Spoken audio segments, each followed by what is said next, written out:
Well, it's the talk of the late night talk shows, and they're making fun of it. But it's a very serious matter. As you know, a federal judge in Texas has issued a 123-page ruling, which temporarily stops the Obama administration from going forward with its amnesty proposal.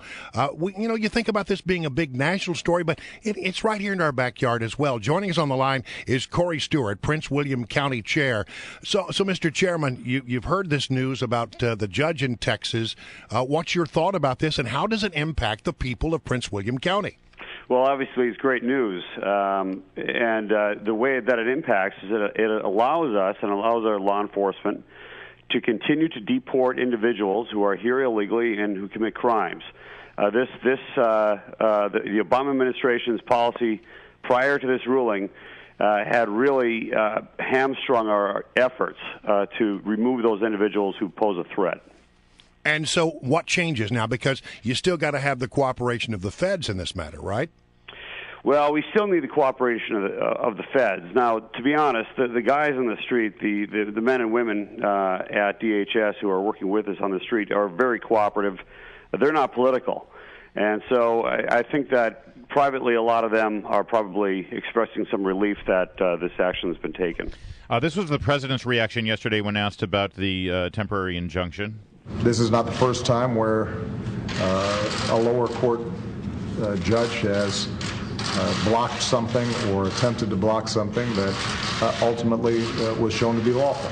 And I'm confident that it is well within my authority and the tradition of the executive branch's prosecutorial discretion to execute this policy. Well, this judge very clearly said this is not part of their prosecutorial discretion, specifically granting work permits and Social Security numbers and allowing people to file taxes and get earned income tax credit. That's rewriting the law. However, the judge did not make a decision in terms of prosecutorial discretion with regard to deporting. And Secretary of Homeland Security Jay Johnson said, we're going to stick with our current plan of not going after these people. Is that good enough for you?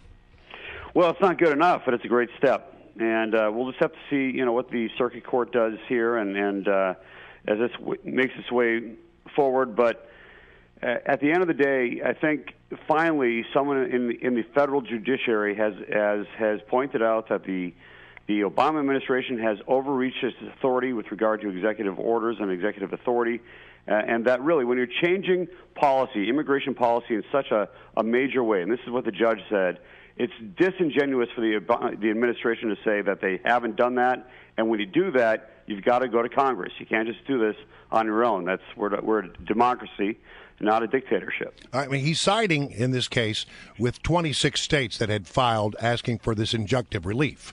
So that indicates that there are a lot of people who disagree with the president's view of the world. All right, but I really want to sort of buckle down on what this means on the street in a community in Prince William County, for example. What does it actually mean, and how big of a problem has it been in the past?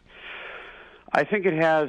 To be honest with you, I think, Brian and Larry, I think it's got a bigger symbolic meaning to the people on the street than it's going to have in our jail or with regard to our law enforcement. When the president announced that policy, the essential amnesty, it resulted, if you remember, or we all remember, in millions of people coming across the border, trying to come across the border, a major increase in those numbers. And that had an impact in Prince William because not only do we see an increase in people trying to come into the country and then make their way up to Virginia and elsewhere, but for the children who tried to make that dangerous journey up to the border, some of them making it, and then those kids, being routed across the country and some of them to Prince William County and other areas in the D.C. region. And did that cost you the county money?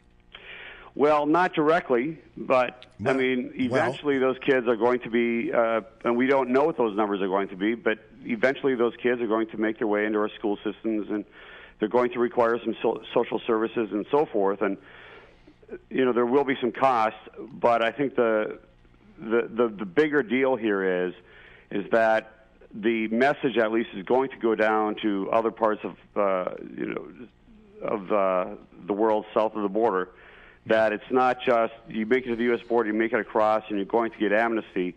I think the message is loud and clear that that's going to be challenged. So you're saying in the same way the president standing up and saying, bring me your tired, your poor, your huddled masses, that created an influx of people trying to break our border laws.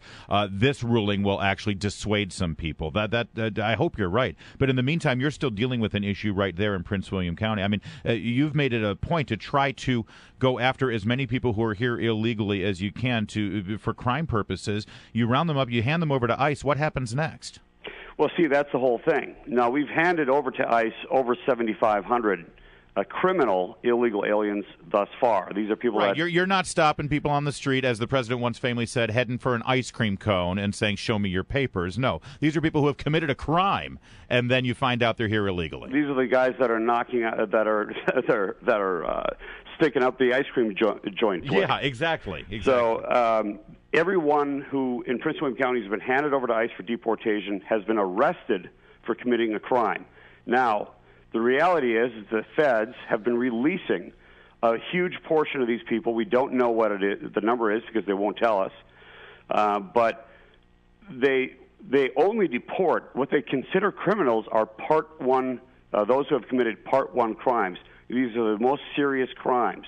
They're not deporting a lot of people who have shown criminal tendencies, who have committed other crimes, fairly serious crimes, but who have not yet committed a Part 1 crime. And just to be clear, your understanding of what the president is attempting to do here, if he wins his day in court, is that all of those other criminals that you're catching, not those Type 1 crimes that the ICE is now deporting, but all those other criminals who have broken the law, will those people be eligible for all of the amnesty provisions that the president is putting forth?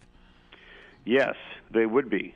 And that's what is so hard for law enforcement and all the men and women who are working hard to try to take these criminals off the streets, keep our community safe, is that they see them right back on the streets.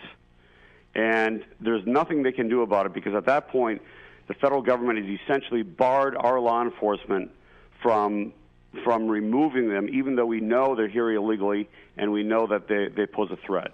All right, well, we're going to leave it right there. Corey Stewart, Chairman-at-Large of the Prince William Board of County Supervisors in the Commonwealth of Virginia. Thank you so much for joining us. Thank you, gentlemen.